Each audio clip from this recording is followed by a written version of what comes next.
là-dessus, de la possibilité qu'il y ait 50 d'augmentation de tarifs à partir du 12 mars. Oui. Bon, d'abord, ce qui est important, je pense, c'est de faire le plus rapidement possible une entente globale avec les États-Unis sur l'ensemble des sujets. On ne peut pas continuer à avoir des nouvelles propositions, des nouvelles menaces à chaque semaine. Maintenant, pour ce qui est de l'aluminium, je pense qu'on ne doit rien exclure.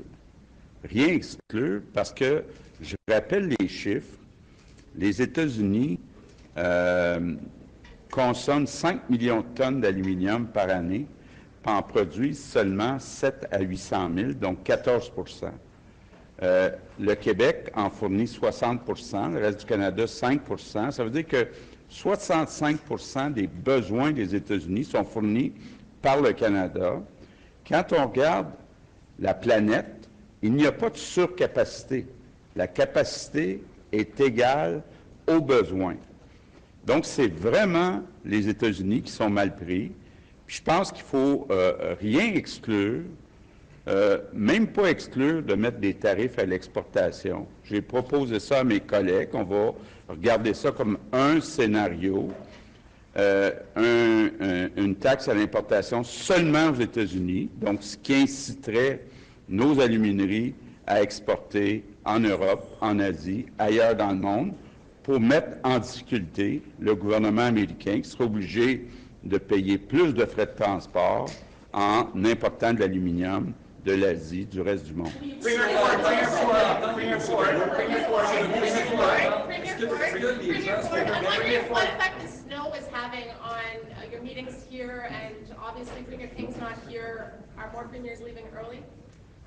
What effect snow has? We're Canadian. You know, this is Washington, but we're used to the snow. But we're just so grateful. Folks, this is the first time 13 premiers have showed up to Washington. It's only 12. Well, one just left. So this is the first time 13 premiers have showed up to Washington, and I'm so grateful as chair to have such a talented group standing with me right here, and all different perspectives around the country. And every perspective is really concerning their area, but do you know what everyone agrees on? Is protecting Canada as a whole. And we're just grateful to have a great team. What does success look like, given how there's so much uncertainty, as you were saying? Yeah. Trump says one day that there's a moratorium for 30 days, the next day there's the tariffs on aluminum and steel. What does success look like from this mission? Well, what success looks like is zero tariffs. We're their largest trading partner. We're their #1 customer. And I'm not too sure if they fully understand the impact on both countries, both sides of the border. Inflation will happen. Interest rates will go up. Plants will be closed on both sides of the border. And the more we communicate, the better it is. We're down here to listen to our U.S. colleagues. We're down here to communicate with the U.S. colleagues and business people on both sides of the border.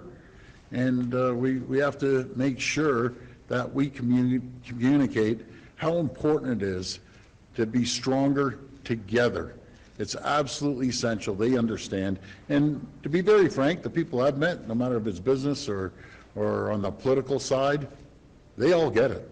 So we have to make sure that gets communicated up to President Trump. Many members of the Trump administration, why? What influence do you really have? Well, we're meeting with a lot of senators, and as you saw, Senator Kramer was there last night. We're meeting Congress, congressional people as well. Make no mistake about it, the President knows we're here. He knows we're concerned. He knows we're working across the aisle, no matter if it's Democrat or Republican. We just want to move forward. We'd like zero tariffs. That's what we'd like. Est-ce que les autres premiers ministres acceptent qu'on renégocie l'entente de libre-échange avec M. Trump, ou vous êtes cavalier seul dans cette idée? Ça fait partie des discussions. Il y en a qui sont pour, il y en a qui sont contre. Évidemment, la question qui se pose, c'est peut-on négocier avec un premier ministre au Canada qui est là de façon temporaire. Moi, ce que je me dis, là, je parle en mon nom, c'est le plus vite on commence et le plus vite on va conclure, parce que ça va prendre plusieurs mois pour renégocier l'ensemble de l'entente. Mais pour moi, on est mieux de commencer le plus rapidement possible parce que l'élection fédérale pourrait avoir lieu dans plusieurs mois. Donc, on retarderait et on continuerait de créer de l'incertitude. Ce qu'il faut comprendre actuellement, c'est que l'économie du Canada est sur pause. Il n'y a pas d'investissement ou presque pas d'investissement qui se font des entreprises dans l'économie canadienne. Puis là, bien, il est temps qu'on travaille comme des alliés avec les États-Unis, contre la Chine, contre la Russie, mais pas entre nous deux.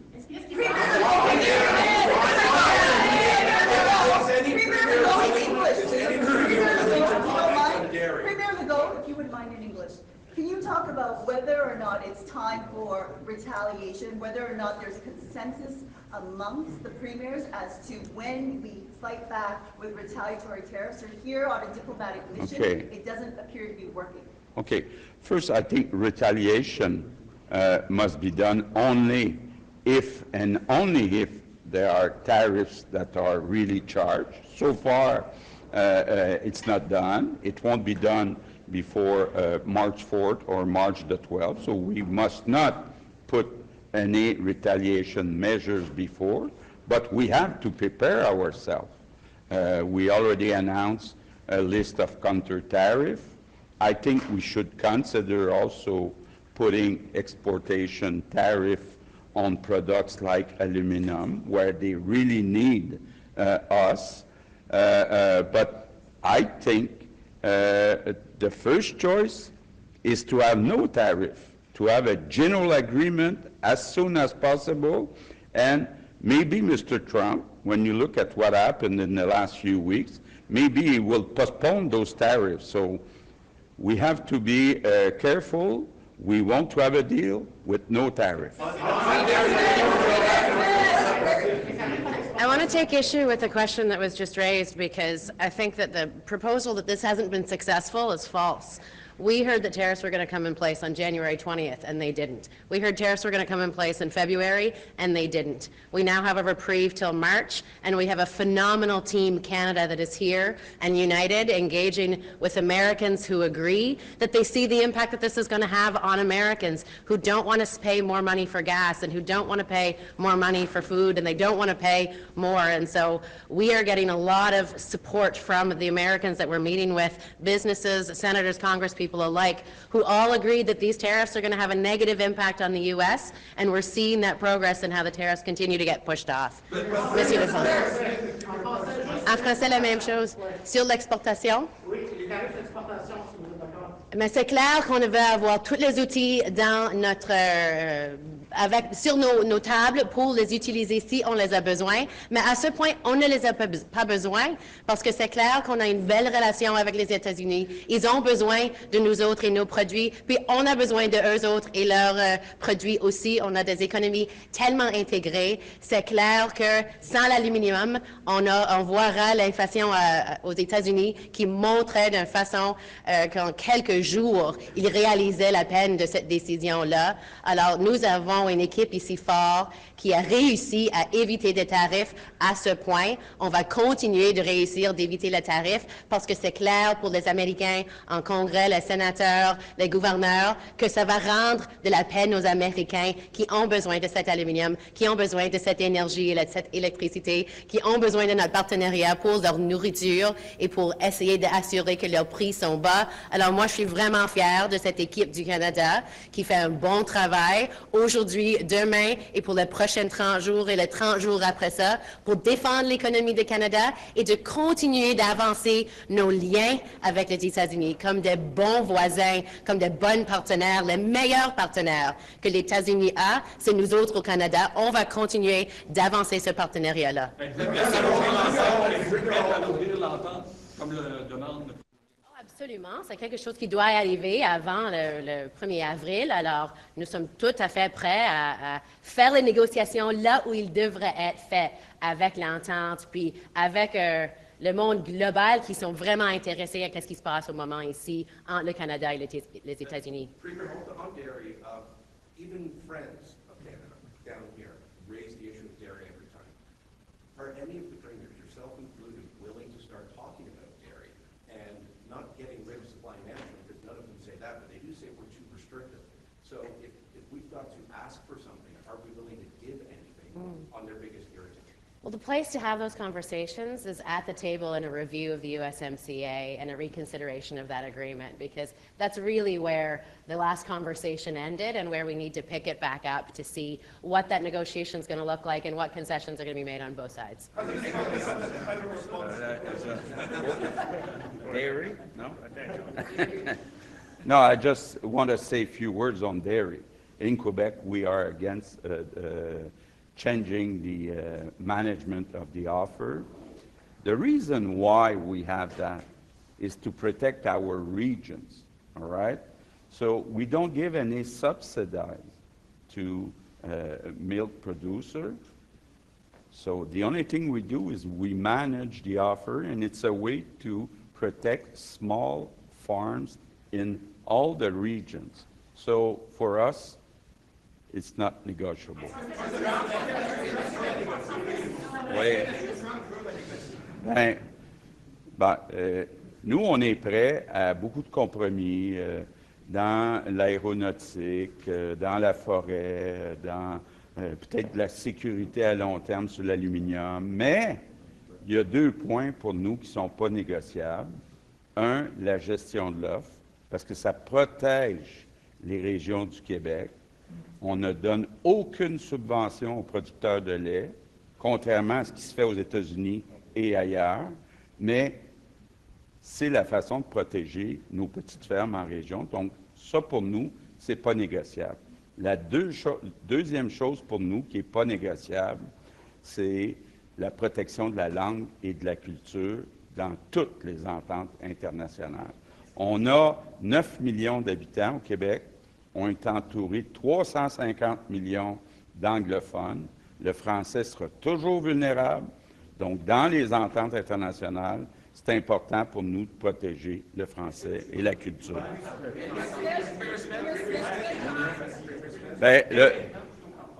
Le problème, c'est qu'on ne le sait pas. On n'a pas d'interlocuteur.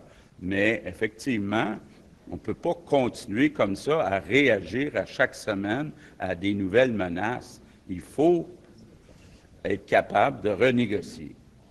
Bon, c'est pas tout le monde qui est d'accord. Je passe la parole à Daniel. Can I just say first a couple of things. I think diplomacy is working. I think that the fact that we got a 30-day reprieve was because we agreed to work on the cross-border problem of fentanyl. I was pleased to see the federal government announced a fentanyl czar, and my administration has already been in touch with him to talk about how in Alberta we can lend to the success of those efforts. So what I would say is what I've seen from this president is that he is prepared to make a deal. We've made a deal on that. I think we can make a deal on steel and aluminum by making very much the same argument that I've been making on energy and critical minerals. We've won the argument that those raw materials are essential to American success. It comes in, it makes value-added products, it creates good American jobs, it creates good American products that we buy back. Same thing for aluminum. They just do not make enough for their defense industry, their auto industry, and their critical needs. So I think aluminum, we can make the very same argument, and on steel, we buy as much steel products from them as they buy from us. Premier Smith, when did you become aware of concerns over contracts at AHS, and do you think the RCMP should be called in? Well, I'm glad that we're going to have the Auditor General take a look at it. I first became aware of it when I saw the newspaper reporting on it, and we're interested in hearing what the Auditor General has to say. We've already set up a shared file so that they can get all of the documents that we have to see if there is any wrongdoing. If there's wrongdoing, we'd like to get to the bottom of it. And if there isn't, we need to find out why AHS is standing in the way of charter surgical centers. How did you not know what your chief of staff was up to if the allegations were? Well, we've been asking for 8 months for any, as I understand it, from my health minister, for any indication of wrongdoing. We've not seen any. So I think we have to see if there's any wrongdoing first, and if there is, then we have to clean it up. Do you still have confidence? Do you still have confidence in your health minister? Do you still have confidence in your health minister? I still have confidence in my health minister. Okay, Thank you. the Premier said they're on to the next meeting. On USMCA, it has to be renegotiated. I think we have to remember we've got 2 sets of tariffs.